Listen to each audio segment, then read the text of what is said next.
You've selected the audio commentary. I'm Jared Emerson Johnson. I was the composer and did some sound design and a little bit of voice direction on this episode.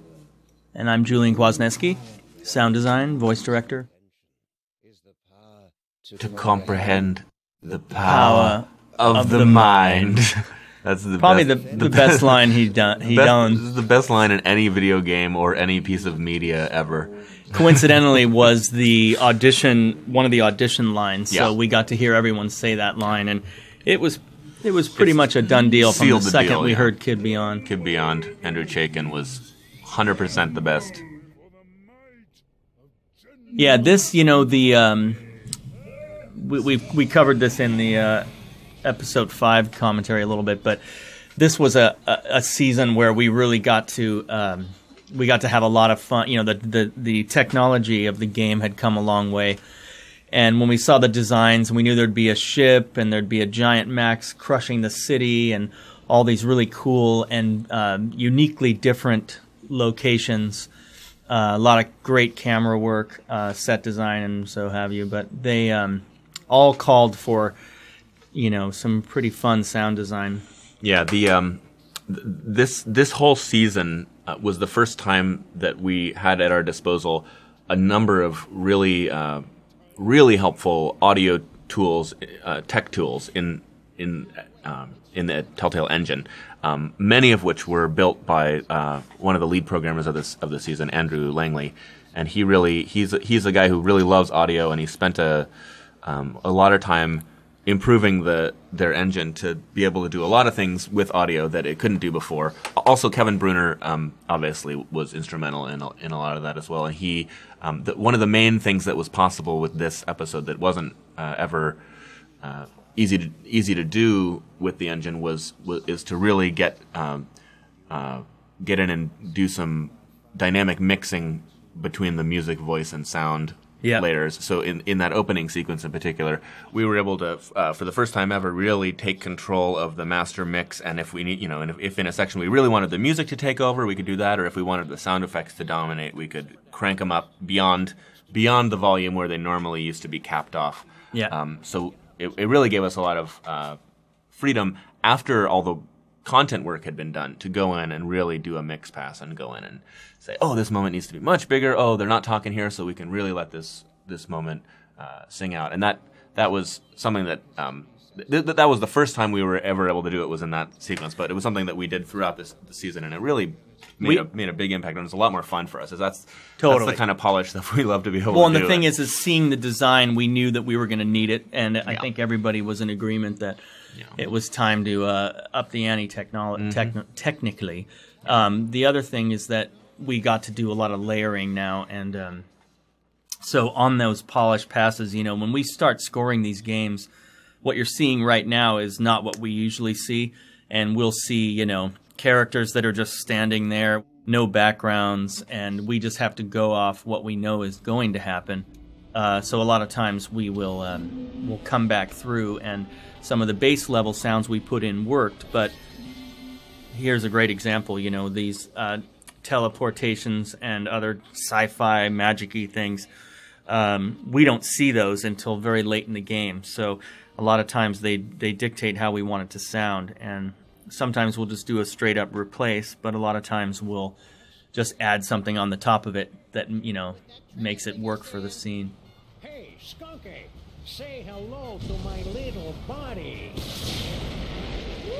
I love this. This whole opening incredible. sequence is great. I mean, it really, to me, it was a whole new feel than was ever possible in all of seasons 1 and 2. Just starting with such a big action sequence, it was great to be able to just kick it off with such an extreme bang. And this is the credit sequence.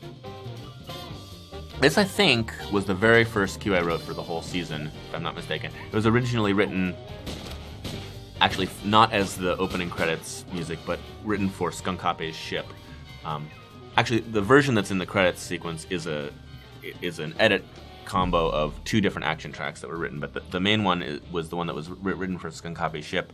And then that tune ended up sort of becoming the theme of season 3. And in it, it was really important to me, because it's one of the first things you hear, it was important to me that it really show off the new sound of the music in the season, which is all those sci-fi elements that come in. So we got that theremin in there and other synth stuff, but then also really just be solidly in the Sam & Max sound, just to say, okay, this is all new Sam & Max music, but it's also got this very great sci-fi vibe. This scene, I was trying to say that as fast as possible because I wanted to talk about this scene. This scene is one of my favorite cutscenes in the whole thing. If you surely noticed, but if you listen to the choir that's screaming wildly as the ship is coming in, it's singing "Skonkape, Skonkape," which I just thought and there was he is. Pretty hilarious. Creatures of Earth, I am General Skonkape. Hear my words.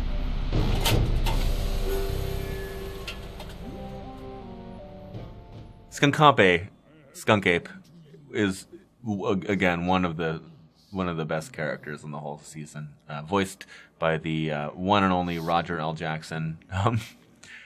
He's such a funny combination of a truly foreboding villain and also just such a goofy, silly character. Spaceship, Max.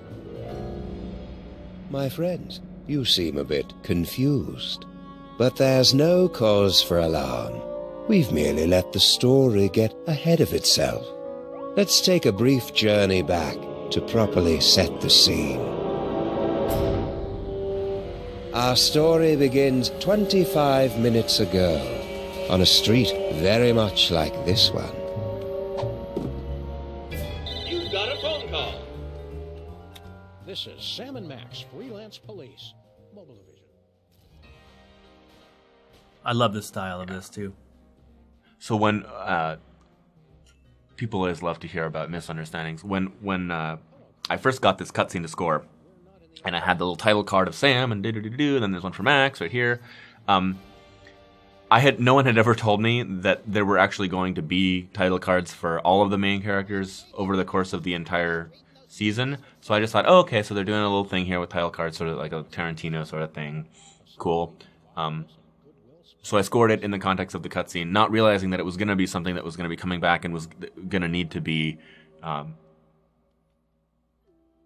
would need to be versions of that title card hit for every single character in the whole game.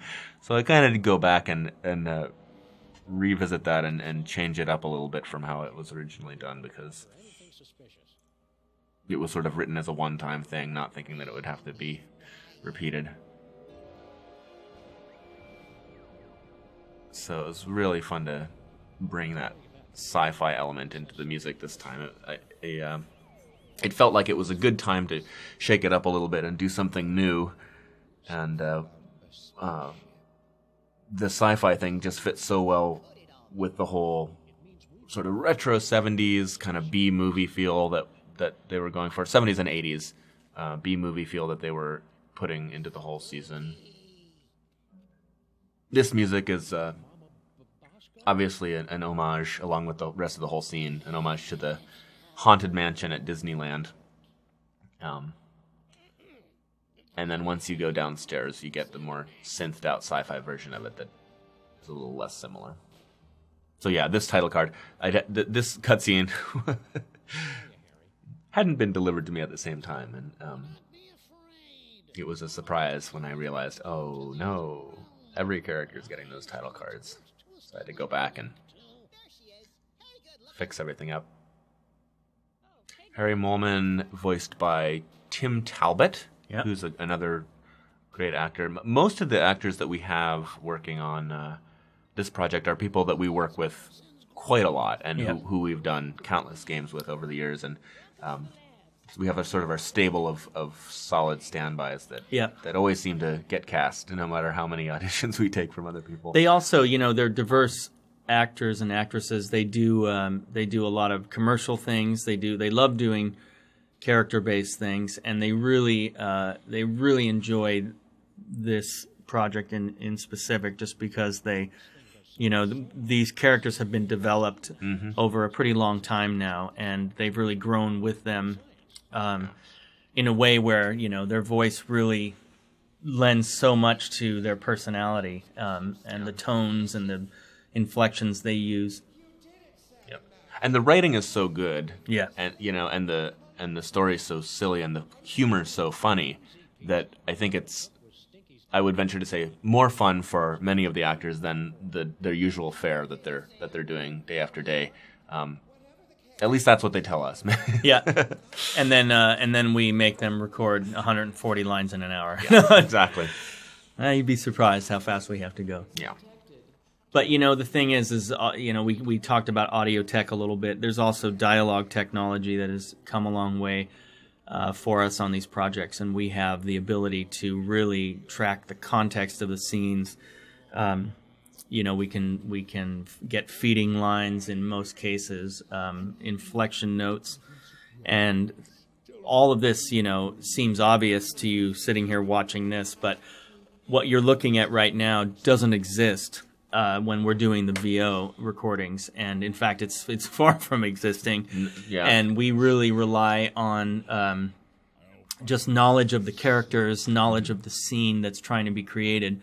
And really, these conversations end up working really well. And but it's really just a testament to the fact that the data that we're getting is so valid now. And we know, even though they're not in the room at the same time, we know what they're going to say and how they're going to say it.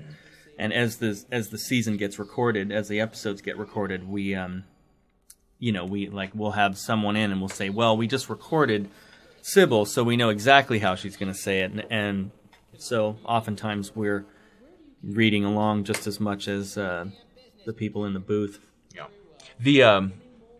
That's something that a lot of people don't actually realize about game voice, and pretty much all animation voice as well, is that the actors are not in the studio at the same time. That's something that some people know, but not a lot of people. It's just because of the way the production is scheduled, and because of the time constraints, and just because of general economy of Voice time recording. and voice recording.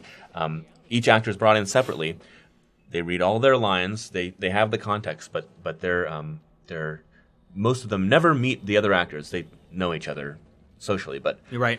They never meet the other actors in the studio Unless they're scheduled back to back. Right, unless one of them is leaving and another one's coming. Well, and This the thing is too, awesome. the thing Sorry. about that too is that the myth is that, I mean, obviously it's great to have 2 or 3 actors in a room, and a lot of animations do it that way. But if you're feeding someone the line correctly, it doesn't necessarily have to be that person that's going to be feeding that line.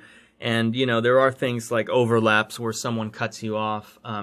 But it's, again, when you play this game and there is someone that gets cut off, it's just so natural and flowing, and it's because we have knowledge in advance of all of these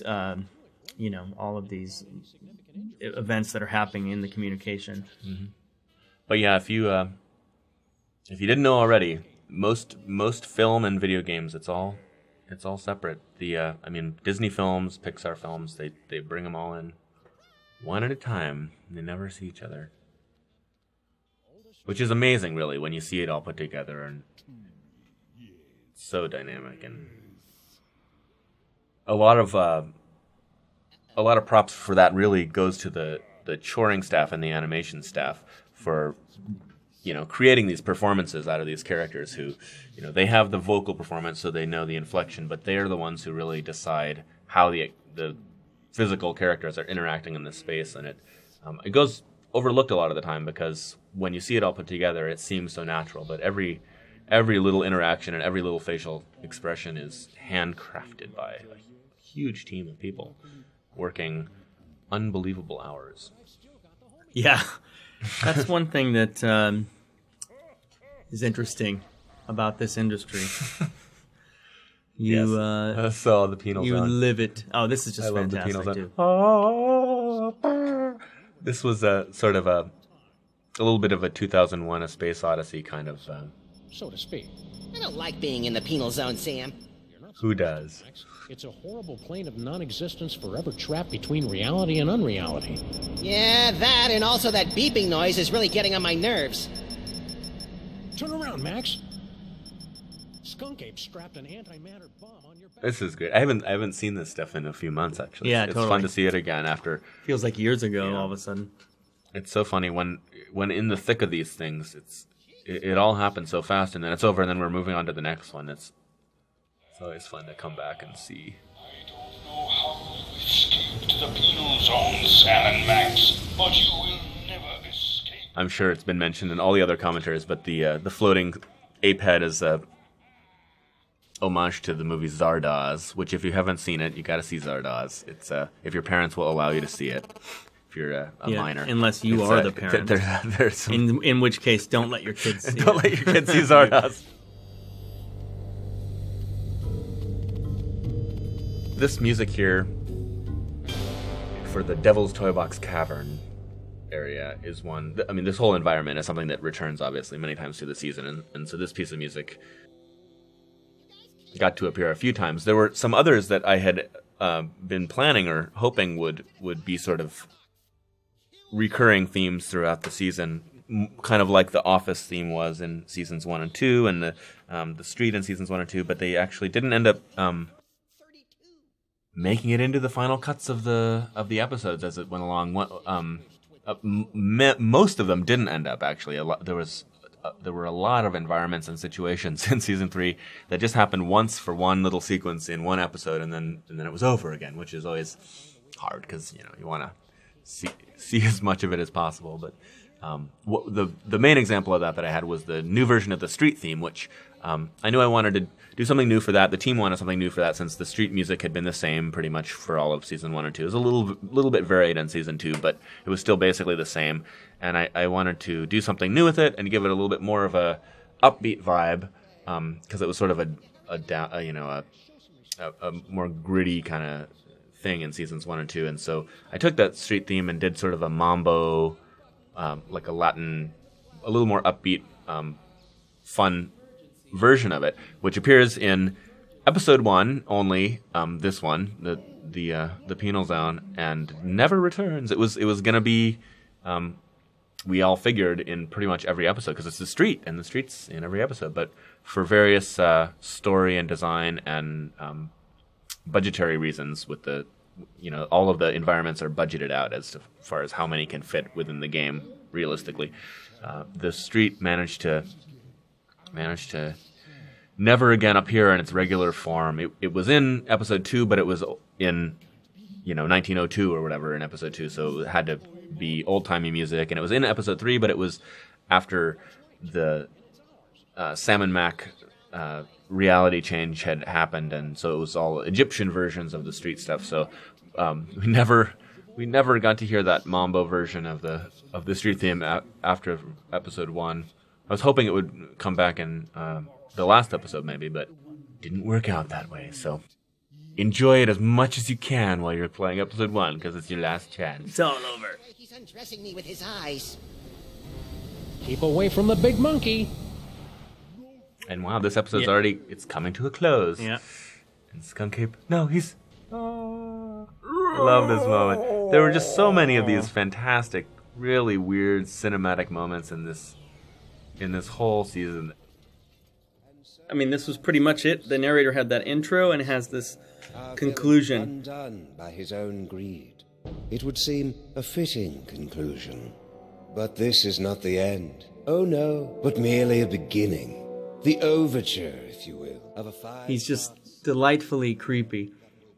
It's such a great way to frame the story too, because it's absolutely unexpected, and it's very suspicious, and it definitely gives it a sort of an old-timey classic serial feel, which is really, it's a great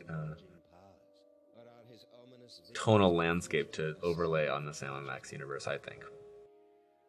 All right, and that pretty much wraps things up for this first episode of the season. If you haven't gotten enough and you want some more audio commentary, you can hear us on the commentary for the third episode, which is They Stole Max's Brain.